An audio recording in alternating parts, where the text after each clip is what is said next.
बिस्मिल्लाहिर्रहमानिर्रहीम। अस्सलाम वालेकुम। मैं मुदस्सिर शाही एडवोकेट और आप देख रहे हैं लीगल इशूज़। आज जो लीगल इशू डिस्कस करेंगे वही है कि इन्वेस्टमेंट करते हैं और बाज़ दफ़ा इन्वेस्टमेंट करने से बड़ी देर से हम जमा कर रहे थे, सारी ज़िंदगी की जमा पूंजी हमारे पास जनाब 50 लाख रुपया इकट्ठा हो गया, 80 लाख रुपया इकट्ठा हो गया। हम चाहते हैं कोई प्लॉट ले लें, लेकिन प्लॉट लेते हुए डर लग रहा है कि हम फ़ाइल लें किसी सोसाइटी के अंदर या कुछ ऐसा प्लॉट लें जिसकी रजिस्ट्री हो जाए, इंतकाल हो जाए हमारे नाम पे।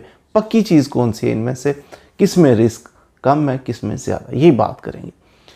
आजकल ट्रेंड तो है कि हाउसिंग सोसाइटीज़ हैं, सोसाइटियों के अंदर जनाब आप प्लॉट लेते हैं और बाद में कंस्ट्रक्शन करके मकान बना लेते हैं, या फिर वही प्लॉट लेके कुछ अर्सा के बाद महंगा हो जाता है, आप सेल कर देते हैं।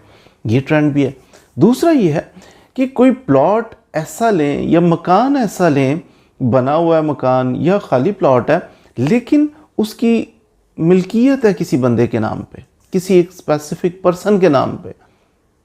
दूसरी साइड पे सोसाइटी के अंदर किसी एक इंडिविजुअल के नाम पे जिससे आप ले रहे हैं, आमतौर पे उसके नाम पे नहीं होता वो स्पेसिफिक टुकड़ा, लेकिन आम प्लॉट जो है, आम घर जो है, आम दुकान जो है, वो किसी एक बंदे के नाम पे होती है। उसके नाम पे आप रेवेन्यू अथॉरिटीज़ के पास जाएं, महकमा माल के पास यानी पटवारी और तहसीलदार, या लैंड रिकॉर्ड सेंटर पे जाएं, उधर जाके आपको रिकॉर्ड मिल जाता है कि इस बंदे के नाम पे इतने मरले जगह मौजूद है।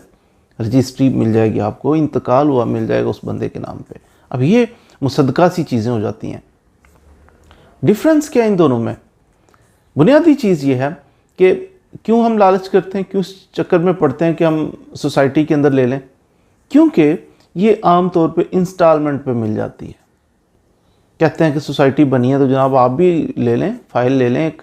वो फ़ाइल लेते हैं, लेकिन वो कहते हैं इंस्टॉलमेंट 5 साल में आप पे करेंगे। बंदा कहता है यार इतने सारे पैसे तो मेरे पास नहीं है, तो ऐसा करते हैं कि थोड़ी थोड़ी किस्तें देते रहेंगे, एक प्लॉट बन जाएगा। तो हम ले लेते हैं सोसाइटीज़ के अंदर, ज़्यादा टाइम मिल जाता है, थोड़े थोड़े पैसे दे के तो हमारी सेविंग हो जाती है। दूसरी तरफ अगर आप लेना चाहें प्लॉट जिसकी रजिस्ट्री होती है, इंतकाल होता है, वो कभी भी आपको ये नहीं कहेगा 5 साल में पैसे दे देना। वो कहेगा पैसे लेके आओ। हाँ, ये 2-3-4 महीने का टाइम आगे पीछे हो सकता है, कुछ एडवांस दे दीजिए, कुछ 2-4 महीने बाद दे दीजिएगा।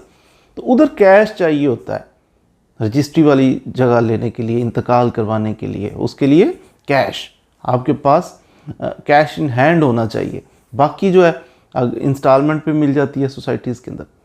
ये फिर सोसाइटी के अंदर जो आप ले रहे हो प्लॉट, जो घर, वो लॉन्ग टर्म थोड़ा सा हो जाता है। आप पैसे दे रहे हैं, वो 10 साल बाद जाके इंस्टॉलमेंट्स उसकी मुकम्मल होंगी, उसकी वैल्यू फिर बढ़ेगी। लेकिन ये रजिस्ट्री इंतकाल वाली आमतौर पे ये जनाब छक्का लग जाता है। किस तरह? कोई प्लॉट लिया आपने, उसकी पेमेंट की है, 2 महीने बाद, 3 महीने बाद आप आगे सेल कर सकते हो। आगे सेल करोगे तो हो सकता है उसमें आपको अच्छी खासी बचत मिल जाए, नफ़ा मिल जाए। तो ये शॉर्ट टर्म होता है। जो आपके पास कैश मौजूद हो, आप बाय करें, आप 2-4 महीने बाद सेल करें, तो इसको कहते हैं कि ये जनाब शॉर्ट टर्म हमारी इन्वेस्टमेंट थी। दूसरी तरफ रिस्क होता है। ये जो रजिस्ट्री इंतकाल है, होने को तो कहीं भी पाकिस्तान के अंदर किसी भी चीज़ में हो सकता है ना नुकसान, लेकिन थोड़ा सा रिस्क का फैक्टर कम होता है कंपैरेटिवली। जिस बंदे के पास किसी प्रॉपर्टी की रजिस्ट्री मौजूद हो, इंतकाल हो, आप वेरीफाई करें जाके, उसमें रिस्क थोड़ा सा कम होता है। आपको पता है ये प्लॉट ले रहा हूँ, इसकी फ़लाँ बंदे के नाम पे रजिस्ट्री है, इंतकाल है, ये फ़र्द लेके आए मेरे लिए। तो वो आप वेरिफिकेशन करने के बाद कोई स्पेसिफिक चीज़ आपके पास होती है कि ये घर है, ये प्लॉट है। दूसरी तरफ फाइल सिस्टम में शुरू में जब सोसाइटियाँ बनती हैं तो वो ओपन फाइल होती है। ओपन फाइल मैं आपको अर्ज़ कर दूं, सोसाइटी बन गई है, जल्दी करें, भागें उधर, आप भी फाइल ले लें। ओपन फाइल ये होती है, एक फ़ाइल होती है, उसके ऊपर ये लिखा होता है कि ये जनाब 5 मरला प्लॉट की फ़ाइल है, इतने लाख रुपए, 5 लाख रुपए में, 7 लाख रुपए में, 5 मरला की फ़ाइल।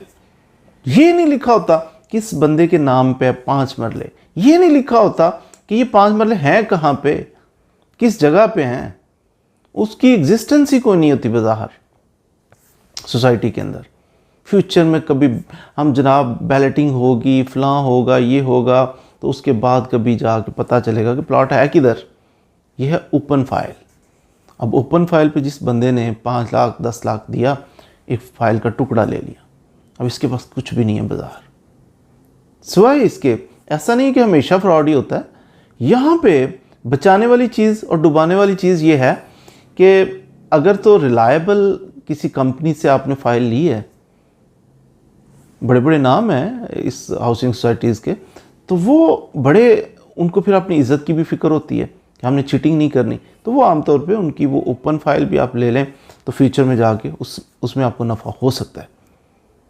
लेकिन अगर कोई नई सोसाइटी किसी ने खोली है, पता नहीं नौसरबाज कोई बंदा है, वो सोसाइटी की जगह उसके पास जनाब 100 एकड़ है, फाइल ओपन फाइल पता है नहीं फाइल ये मरले हैं किधर, ये जगह किधर है, ओपन फाइल, इतनी ओपन फाइलें वो लोगों को दे देता है और इतने सारे पैसे जमा कर लेता है कि पता चलता है 100 एकड़ जगह थी तो उसने 500 एकड़ सेल कर दिए।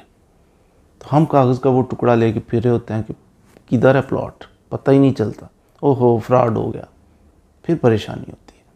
तो ये ओपन फाइल और क्लोज फाइल वही ओपन फाइल है। कुछ अरसे के बाद बैलेटिंग हो गई, आपका स्पेसिफिक प्लॉट को नंबर लग गए, तो किसी बंदे के नाम पे ट्रांसफ़र हो जाए उसी सोसाइटी के अंदर कि ये प्लॉट नंबर 100 जो है, प्लॉट नंबर 20 जो है, ये फ़लाँ बंदे की मिल्कियत है।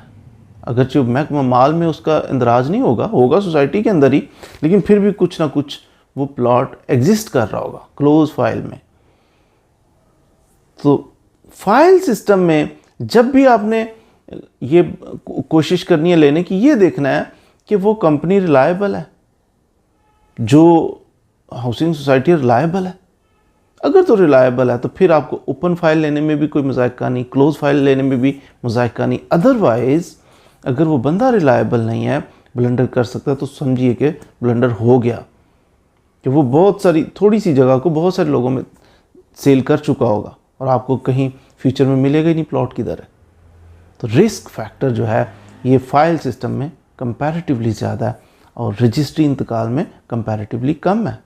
आपको पोजेशन मिल जाता है, रजिस्ट्री इंतकाल वाली जगह होगी ना, आपने पैसे दिए किसी बंदे को, अपने नाम पे रजिस्ट्री इंतकाल आपके पास एग्जिस्ट कर रहा होगा, सामने प्लॉट मौजूद होगा, आप जाके उस पर कब्ज़ा कर सकते हैं, कब्ज़ा करके कंस्ट्रक्शन करें, जो मर्ज़ी करें। लेकिन फ़ाइल सिस्टम में ऐसा नहीं होता कि फ़ौरी कब्ज़ा आपको नहीं दिया जाता। आपको इंस्टॉलमेंट्स वगैरह पे करनी है, इंस्टॉलमेंट करने के बाद फिर उनकी लवाज़मात सारे पूरे करने के बाद फ़ाइनल हो चुका है, उसके बाद फिर आपको पोजेशन मिलता है। पोजेशन के भी चार्जेस अलहदा से होते हैं, तो पोजेशन फ़ीस आपने पे करने के बाद फिर आपको जब कब्ज़ा मिल जाए तो आप कुछ कंस्ट्रक्शन वगैरह कर सकते हैं।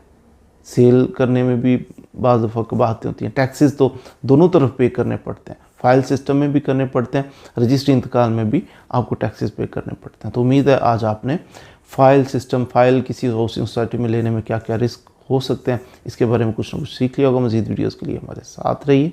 Thank you very much.